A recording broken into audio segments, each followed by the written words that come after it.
I came home after a brutal night shift, my body heavy, my eyes burning from lack of sleep, dreaming only of a hot shower and a few hours of silence.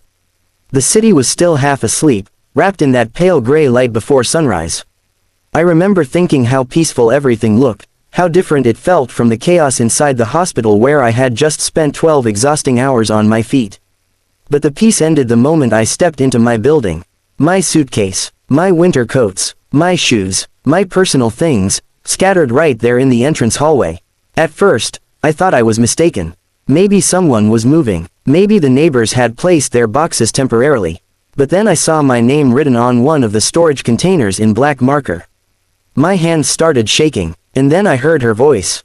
"Oh, you're finally here," my mother-in-law said sweetly from the doorway of my apartment. "Your things are in the hallway. Take them, dear, dear." She said it like we were discussing tea. I stood frozen. The exhaustion vanished, replaced by disbelief. "What do you mean my things are in the hallway?" She leaned casually against the doorframe as if she owned the place. "Well, since this is my son's apartment, and you clearly don't appreciate him, we decided it's better if you live somewhere else." We decided. I felt something break inside me, not loudly, not dramatically, just a quiet crack of understanding. My husband had known. He had agreed. Just hours before, I had been caring for patients, working overtime to help pay our bills, believing I was building a future with a man who respected me. And now, after a night shift, I was being evicted from my own home without warning. I walked past her without answering and stepped into the apartment. My heart pounded. The walls looked the same. The furniture was still there. But something had changed. It felt like a stranger's house. "Where is he?" I asked. "At work," she replied. He didn't want unnecessary drama. Of course, I laughed softly, not because it was funny, but because the absurdity was too much to process. Unnecessary drama, as if throwing my belongings into a public hallway at 6 in the morning wasn't drama. As if humiliating me in front of neighbors wasn't drama. As if betrayal was just a minor inconvenience. I walked into the bedroom. My closet was empty, my side of the dresser cleared. Even the framed photo from our wedding was gone. I felt cold, not angry yet, just cold. "You should be grateful," she continued, stepping inside. "Many women would be happy to have a husband like my son. But you're always working, always tired. A wife should take care of her home." There it was, the real reason. My night shifts, my independence, my salary, my refusal to become a silent housekeeper. I turned to her slowly. "I pay half of the mortgage," I said quietly. She smiled, that tight, victorious smile. "Yes, half, but the apartment is in his name." That's when the anger finally arrived. Not loud, not hysterical, but sharp. He had insisted on registering the apartment in his name, for convenience. I had trusted him. We were married. Why would I question it? Because trust without protection is naive. I walked back into the living room and sat down on the couch. She looked confused. "What are you doing?" "Resting," I replied. "I just finished a 12-hour shift." She crossed her arms. "You can rest somewhere else." I looked at her calmly. No, that single word shifted the atmosphere. She wasn't expecting resistance. She expected tears, begging, maybe shouting, but not calm refusal. "You have no right to stay here," she snapped. I pulled out my phone. "Actually," I said, "I do. I am legally married to your son. This is the marital home. You cannot throw me out without a court order." Her face changed, because she didn't think I knew that. She assumed exhaustion would make me weak. She assumed humiliation would make me obedient. She underestimated me. "I will call him," she threatened. "Please do." She dialed his number immediately.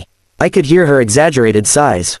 "She refuses to leave." "Yes," I told her. "Yes, she's being difficult." Difficult. A woman defending her home is always labeled difficult.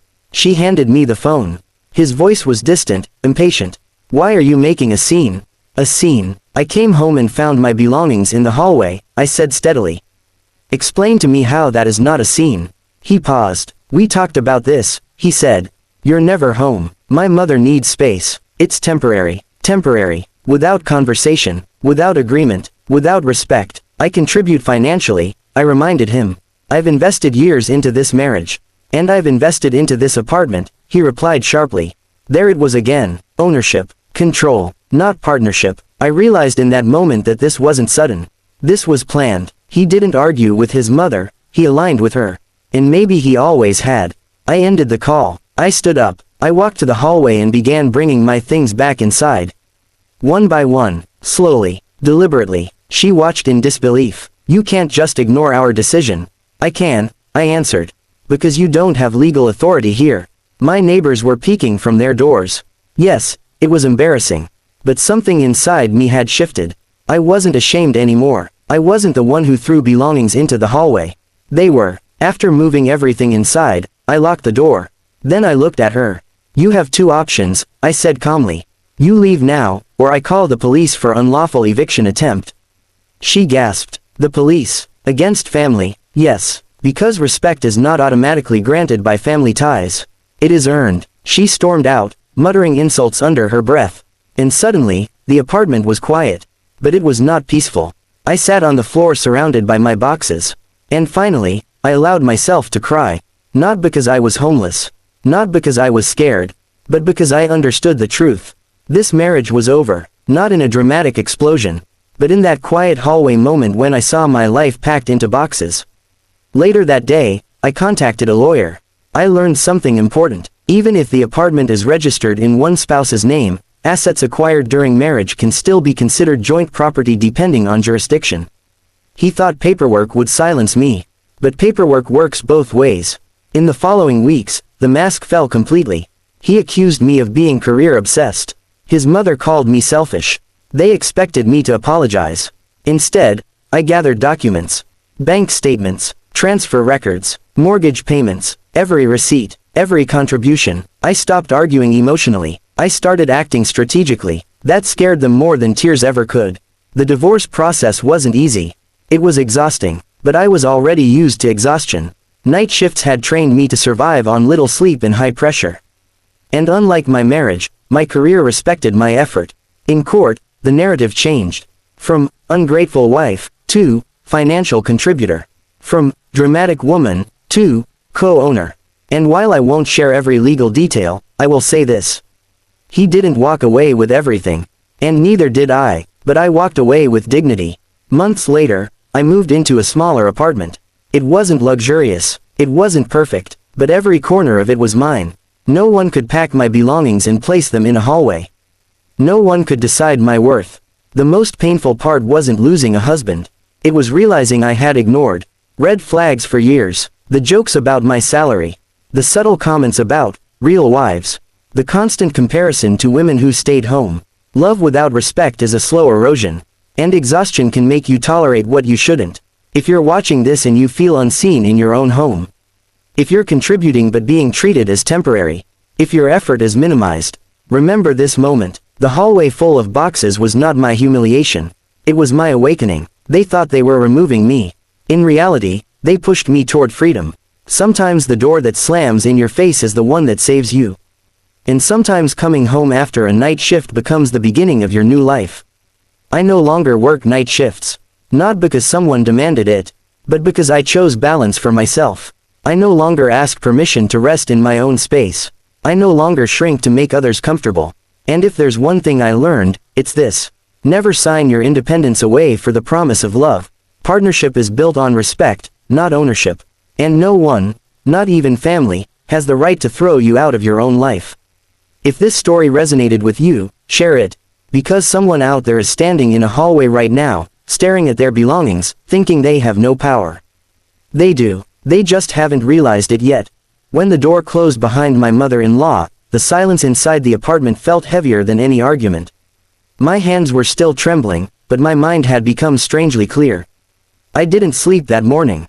Instead, I sat at the kitchen table, staring at the cup of coffee growing cold in front of me, replaying everything. The hallway full of boxes. Her smile. His voice on the phone. It wasn't just about an apartment. It was about erasure. They had tried to erase me from my own life. By noon, exhaustion finally forced me to lie down, but even then, sleep didn't bring peace. I kept seeing neighbors' doors half open, curious eyes watching as I carried my belongings back inside. I had always tried to be polite, quiet, invisible.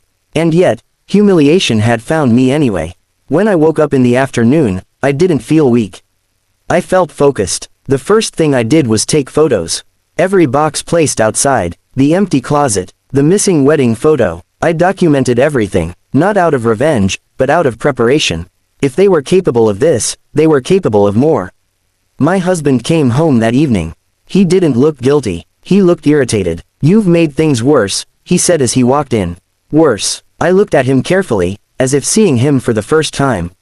"You mean I didn't leave quietly?" I replied. He sighed and dropped his keys on the table. "You could have handled this calmly." "Calmly?" I asked. "You and your mother put my belongings in the hallway without telling me." He ran a hand through his hair. "You're exaggerating. It wasn't that dramatic." That was his strategy: minimize, dismiss, reframe. For years, I had accepted it. If he forgot something important, I was too sensitive. If I felt hurt, I was overreacting. If I defended myself, I was starting conflict. But something had changed in me. "I'm not leaving," I said firmly. "And if this marriage continues, it will continue with boundaries." He looked surprised. "I rarely spoke like that." "What boundaries?" he asked. "No more decisions about my life without me. No more financial secrecy. And your mother does not enter this apartment without my consent." He laughed. Actually laughed. "You think you can dictate terms now?" "No," I said quietly. "I think I can protect myself now." The conversation ended without resolution. He slept on the couch that night. I didn't feel guilty. Over the next few days, the tension grew thicker. He stopped talking about the incident. Instead, he tried to act as if everything was normal. Small talk, routine questions, surface-level politeness. But I saw it clearly now. He wasn't sorry. He was waiting for me to give in.